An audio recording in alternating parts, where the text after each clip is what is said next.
Hello everyone. Today I'm going to share with you some of my ideas related to Hollywood.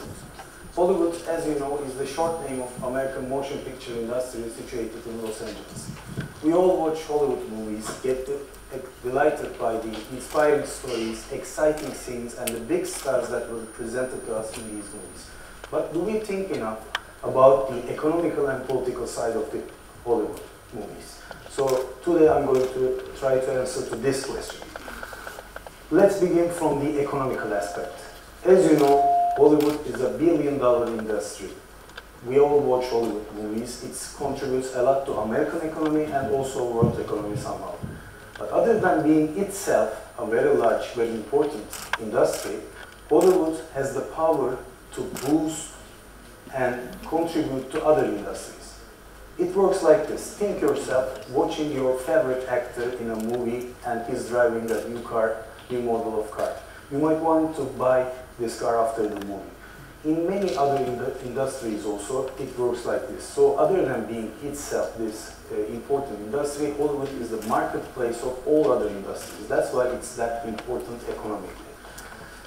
After watching for more than 30 years, hundreds of Hollywood, thousands of Hollywood movies, I come up with my suggestion about 5 categories that could help young directors, by the way, to have a better movie, having success at the box office, or can create cult movie that will be remembered throughout decades. So the first category for economical success and controversy on the other hand for Hollywood movies is explicit portrayal of violence. At the beginning, of course, you might think it seems very disturbing, but on the other hand, think of the many of the cult movies that we have today. Think of Stanley Kubrick's A Clockwork Orange. When it was shown first, people thought that there was too much violence in this movie, but now we consider it as a classic. Or think of the many of the movies of Quentin Tarantino, like Pulp Fiction or Kill Bill. You'll see a lot of violence. So maybe psychologically people want to see in these movies what they don't have around them in their real lives. That's why they want to see maybe these things, and this might help Hollywood movies to have more success in box office and also have a better chance to be remembered after years. The second category I want to mention is sexuality. Think of, for instance, Postman Always Rings Twice. People still think about, fans of this movie still talk between themselves about whether Jack Nicholson and Jessica Lange had really actually had a relationship during the movie. This is still an issue. Or think of the Last Tango in Paris. This movie, Bertolucci's movie, will be remembered for this one sex scene. So these kinds of sex scenes, think of Basic Instinct for this, which made Sharon Stone a big star, might help a movie to have a place in the cinema history and to be remembered always by the, of course, audience. One of the most recent examples can be given, Lars von Trier's Nymphomaniac series, which was a source of controversy in the last 2 years. The third category might be criticism towards religion. This might be a bit dangerous compared to other categories, but think of some movies that brought some kind of critical approach to some religious values or existing religions or their practices. Think of Rosemary's Baby, for instance, when it was shown in the early 60s. It took reactions from the Catholic Church. Or think of Mustafa Akkad's epic movie, The Message, about the life of Prophet Muhammad, which led to a lot of controversies, although Mr. Akkad was careful enough not to show Prophet Muhammad in the movie. It was a source of controversy and criticism.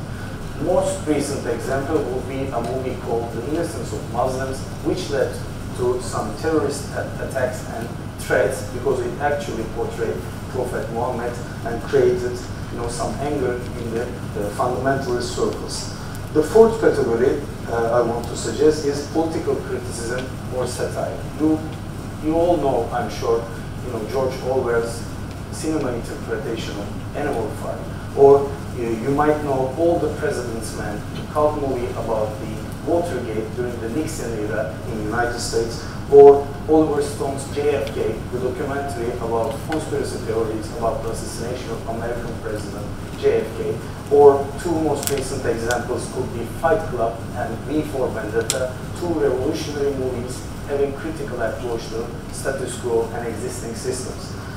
The last category I want to mention is taboo issues. You know, this might be also disturbing at the beginning, but many of the novels, literary works, or cinema works have in fact considered very disturbing when they were first published, but then they became, you know, milestone works. For instance, think of Lolita. It was a cinema interpretation of Nabokov's namesake novel. It was directed by Stanley Kubrick, and it was about the love story between an old man and a young woman. Or think of Scarface. I'm sure you all remember Al Pacino acting as the Tony Montana, Cuban migrant drug lord, you know, and you know, this movie was, for some, was disturbing because it was, with its good side, his good side and bad side, was portraying the life story of a, you know, drug lord. Or think of many of the movies of Martin Scorsese. You might perceive these movies as, you know, mafia tales, like they are exalting, you know, criminal groups, or you might think it is, of course, just a movie.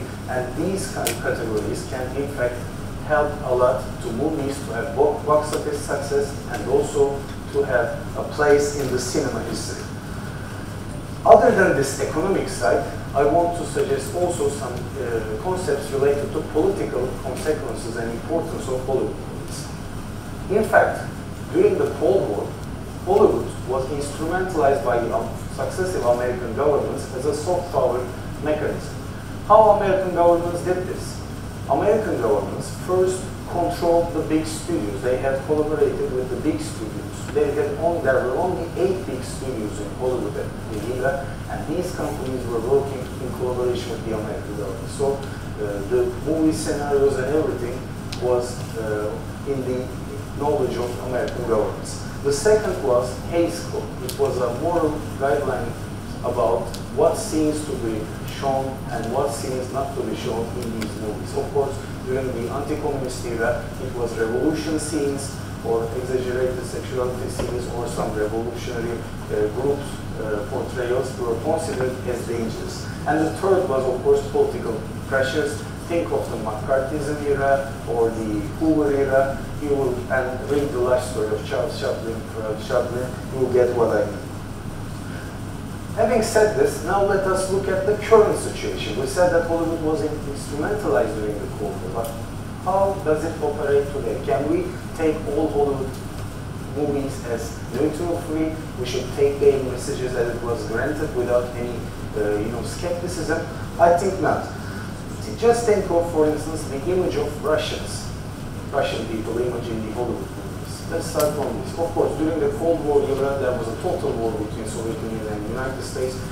We might understand that maybe Russian characters, think of James Bond movies, for instance, were portrayed as villains, negative characters. But after the Cold War also, we have seen many bad Russian villains, characters in Hollywood movies. You know, think of Rocky IV, Sylvester Stallone fighting against, you know, the Russian giant Ivan Drago, or think of two more recent examples like The Saint or you know, Jack Ryan's Shadow Recruit. In fact, many of the Tom Clancy novel interpretations can fit into this category and portray Russians as the bad guys. Of course, we will talk about the relationship between American foreign policy preferences and this image crafting.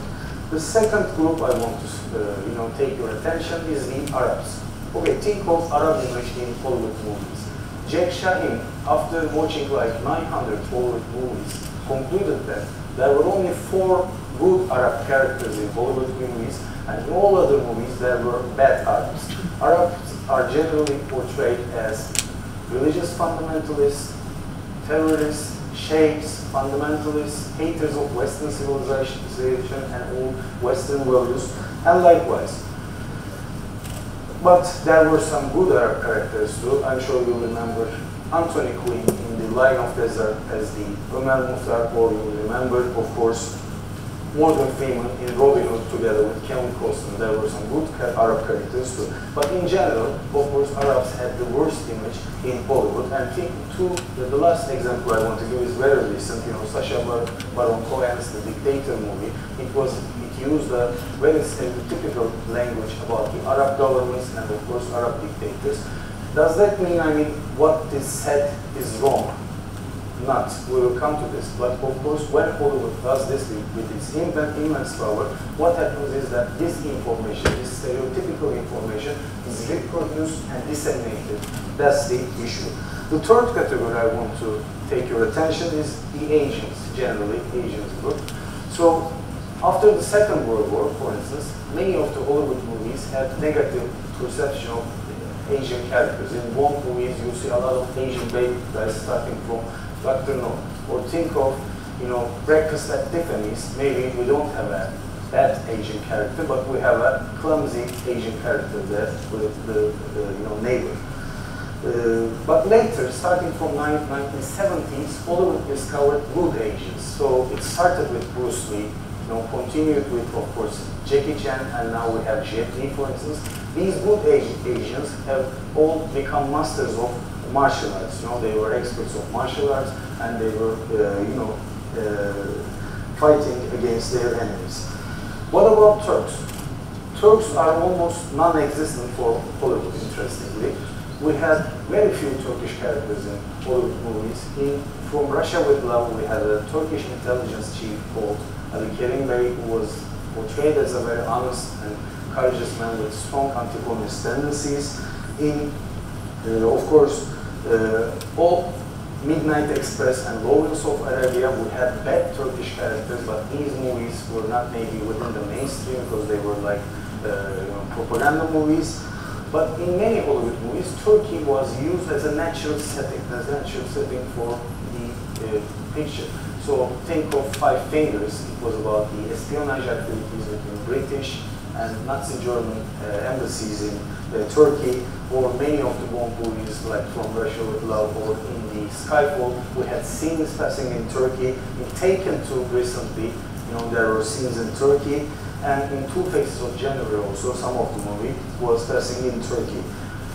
Other than this, the name Turk, or the nickname Turk, was used in a very good manner in Hollywood movies. For instance, in Turk 182, we had this heroic fireman called nicknamed as the Turk. Or in the Godfather movie, famous Godfather, Coppola's Godfather movie, the young rising mafia leader's nickname was Young Turk. Or in the Snatch movie, there was Jason Statham, who was playing the guy named Turk. So Turk nickname was in Hollywood associated generally with courage and also some, mafia-like or fighting jobs. So having said this, how we can conclude? We said that Hollywood uses the stereotypical languages and disseminates these ideas. Can we say that these are wrong? For instance, Hollywood always portrayed the Middle East as the most problematic region of the world, open to terrorism and civil wars. Can we say this is untrue, looking at the world map today, looking at the situation of the Middle East today? We cannot say this is untrue. But on the other hand, of course, we can say that since we live in an age where people learn by movies and internet more than reading books or traveling, maybe, we should take these movies seriously, and we should expect maybe a fairer treatment of these groups, because these kinds of generalization, of course, can constitute a negative information, a negative perception of these people living in these countries, and they might get hurt from this. This is also a reality. So what's the solution? Should we stop watching Hollywood movies? Of course not. Hollywood is not the only motion picture industry in the world. There are many others. So we should continue to watch movies we like, but on the other hand, we should not take them always so seriously, and we should always question the realities by reading scientific books, scientific articles, and also by traveling and by communicating with people by ourselves. Okay, thank you for listening.